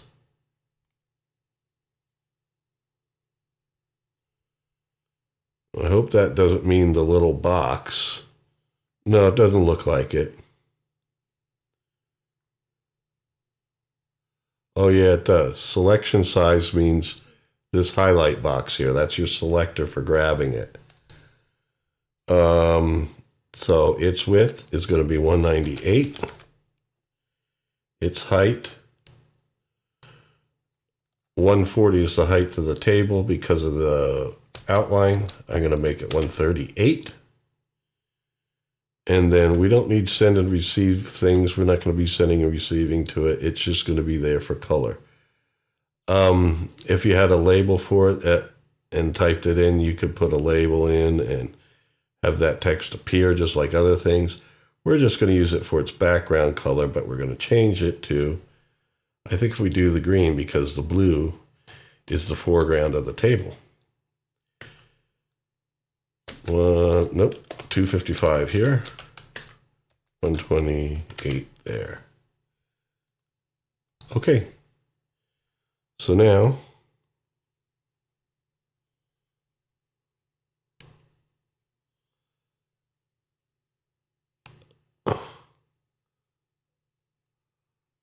there we go. And we're going to make a blue background using that blue color that we had. Remember, you got to find the upper left-hand corner of the canvas to get the selector to grab it and do anything with it. That's also where you can right-click and go to Properties. Now, this is going to be the whole thing. So I'm going to have to estimate here.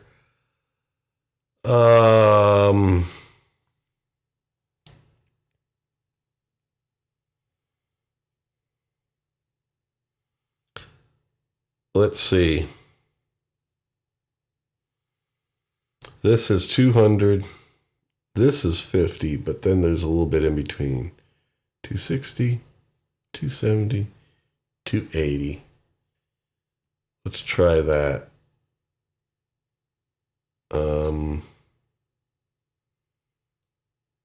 So 280 wide.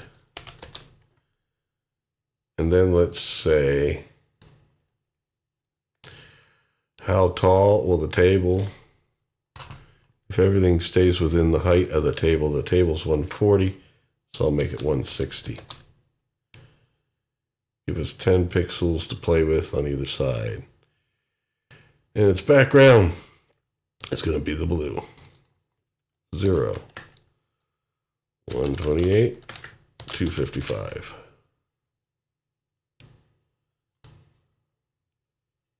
Okay. Now let's grab this thing. Now this a little upper left-hand corner selector, it's harder to see now that this thing's colored blue, but it can be done. Now, that's looking pretty good. You see what I'm saying? That's looking pretty good. Now what I want to do is select all this stuff. Grab a grabbable thing like this selector here and put it like that. Remember this grid work? That's 10 pixels. That's going to help us with the next thing we're going to do.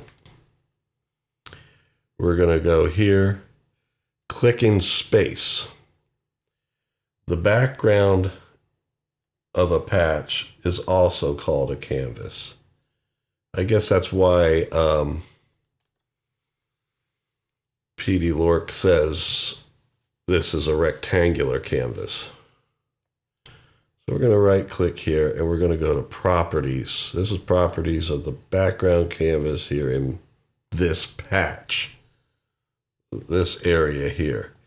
This is where you can go to Graph on Parent. And what's the width of the area that we want to graph? Well, I made this thing 280. So let's go with that and see if that works out. There might be an issue with that, but we'll see. 280 by 160. And then the offset, 100 by 100. That means from the upper left-hand corner of your patch area or its background canvas, how many pixels away should you start? Well, we're 10 pixels down and we're 10 pixels in. So this should be changed to 10 by 10. Now what should happen is a red rectangle when I hit apply should appear around this if Pd-L2Ork makes it red. It looks like we got something. But here's the true test. We click out of that, then we let's hit Control S to save. We haven't saved this thing yet. I normally do that. But we go to Documents. PD. And this is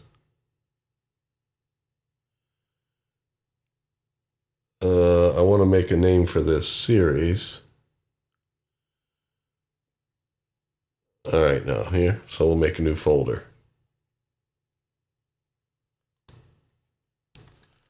And it's going to be called Exploring Multimedia Art with Pd-L2Ork. Okay. And this is going to be, I'm going to make a folder for episode 1. Even though I only have one file for it, I typically just order things that way because sometimes there's multiple files per episode. And we're going to call this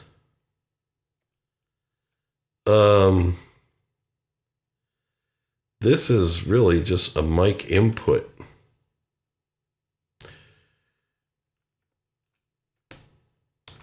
So I'm going to name it like this. I'm going to keep it all lowercase.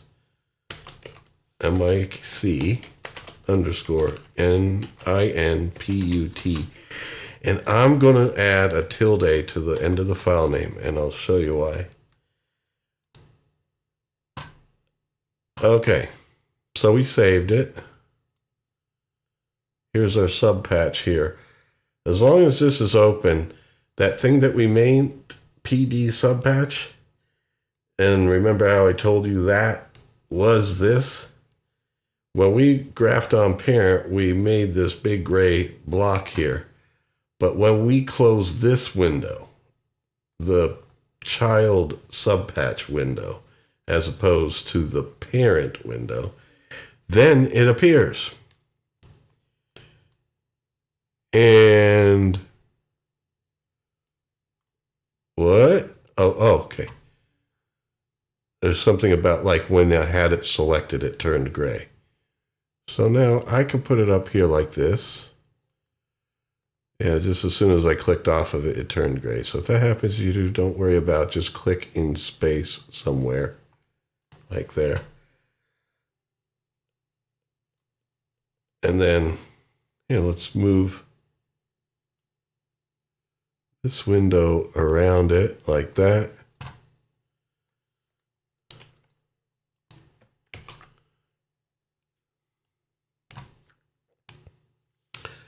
That is very good. Now, sometimes when you do these subpatches, the name of the subpatch, in this case, PD subpatch, would appear right here. If that happens to you, it's not happening to me because I put in a canvas that took up the whole area, and I think that's covering that up. But if it happens to you, just right-click on this, go to Open. Notice how whenever you open the subpatch, it becomes gray on the parent patch.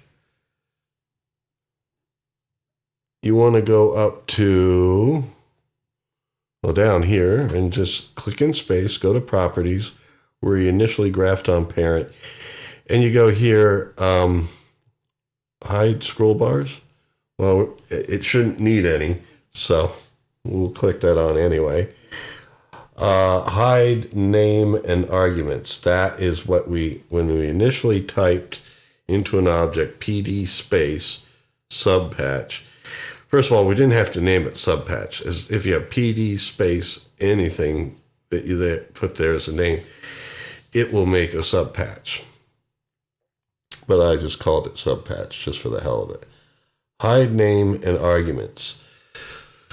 That way PD subpatch won't appear in the upper hand left corner in the parent window no matter what. So that's just a bit of advice for the future.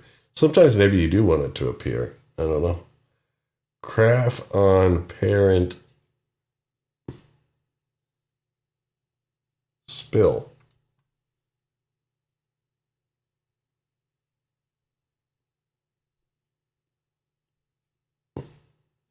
allows objects to spill outside the graph. Okay, there are some times when you're making these sub patches and maybe something is a little bit outside the box that we made for graphing on parent. If you want to allow that to be seen, even though it's kind of outside, normally it only lets things that are completely inside that area show. But anything that's outside, it doesn't. But in this case, it's talking about if something was half in, half out, this would allow it to appear. No. Well, we don't have that problem in the first place, but if we did, we wouldn't want that. Now, one thing is, this guy, just something about it is not looking right. But anyway, let's just go for it. I mean, you can play with things and find what you want. How come this toggle outline is gray? Let's open that up. Go to its properties.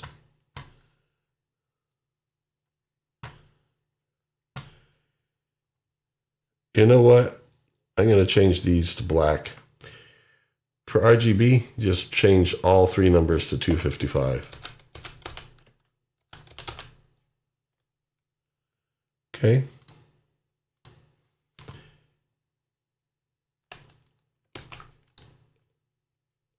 And now it's white.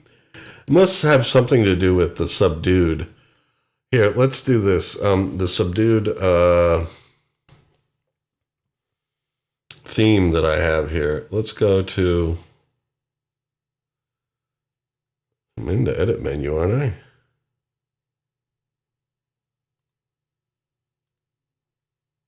Isn't there preferences down here?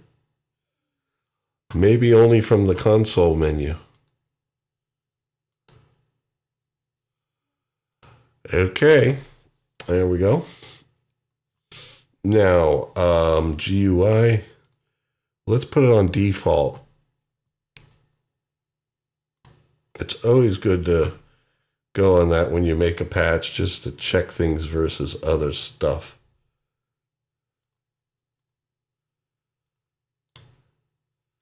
Properties, and it's labeled. Oh, maybe it's because it's selected. I'm going to check something in just a second, but let's go to its properties here. Yeah, background, we'll let it be that green. Foreground. Oh, that's right. All 255s is white. It's all zeros that's black. I'm sorry about that. Let's go back to blue. Maybe we can do blue now that we're back to the default thing. And then the label, I mean, all labels I have in black, so it should work. Click out here. Yeah, now it's black. Okay. Okay. Just a few things. Now I'm hitting Control S. It would be Command S on Mac now to save. Now that it's outside. And the one thing is, I believe its position on screen and size of the window gets saved with the project. So anyway, we're using a mic. Oh, one thing we should do. Whenever this is opened, by default, we'd like to have sound running. The way you do that is you make a load bang. That's an object. And then underneath that object, make a message. Control 2 or Command 2 in Mac.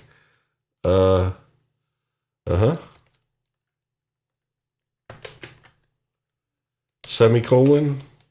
Hit enter. PD DSP1 semicolon. This is a message to Purr Data. DSP1 means DSP on. That's audio on. All right.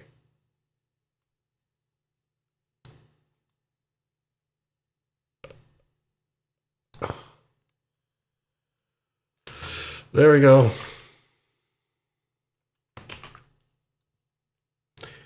Now, when this opens up, audio should be on right away by default. Otherwise, whenever PD opens, or Pd-L2Ork opens right from the start, like nothing's open, and then you open it, audio by default is off, and then the person has to go to the media menu, turn it on. I like to make my patches so that they're on for someone to use right away. Okay, but let's just make sure that load bang only goes off when, you know, you, what do you call it? When you open a patch. So let's see how we go here. Turn on the display. We're not seeing anything because gain is down. Let's turn gain up. It actually looks pretty cool, doesn't it? Yeah, baby, that looks cool. That's cool beans. It's a nice looking patch and it works. And away we go. All right. Now, now the thing is, this is something that we will use in the future as an audio input thing. But what we're going to want is, this will be our gain knob for things in the future. But what we're also going to want is to send sound out. We could do that by making an object that is called an outlet tilde.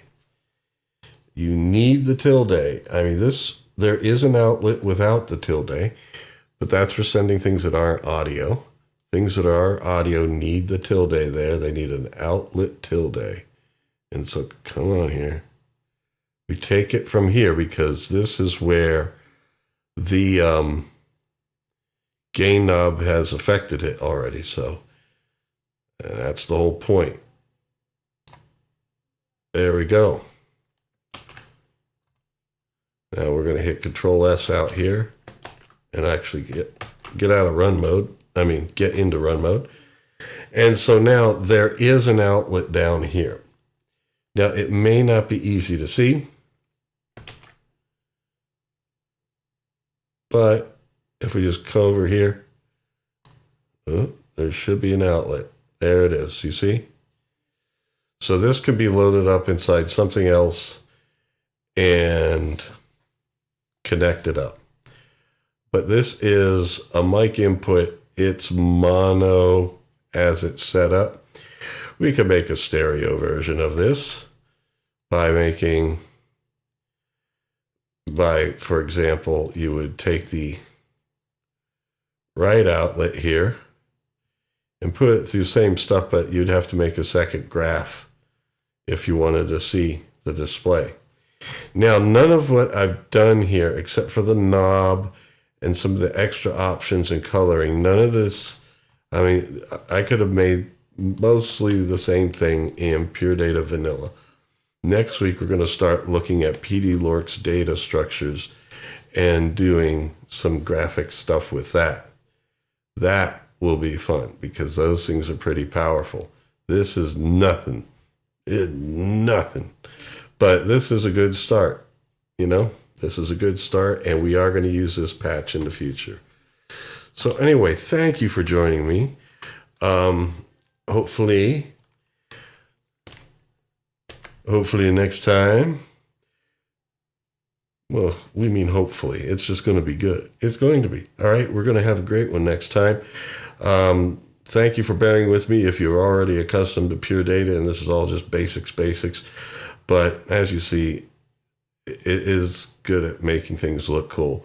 And we're going to go even further than that next time. So anyway, folks, take care, stay free. See you next time.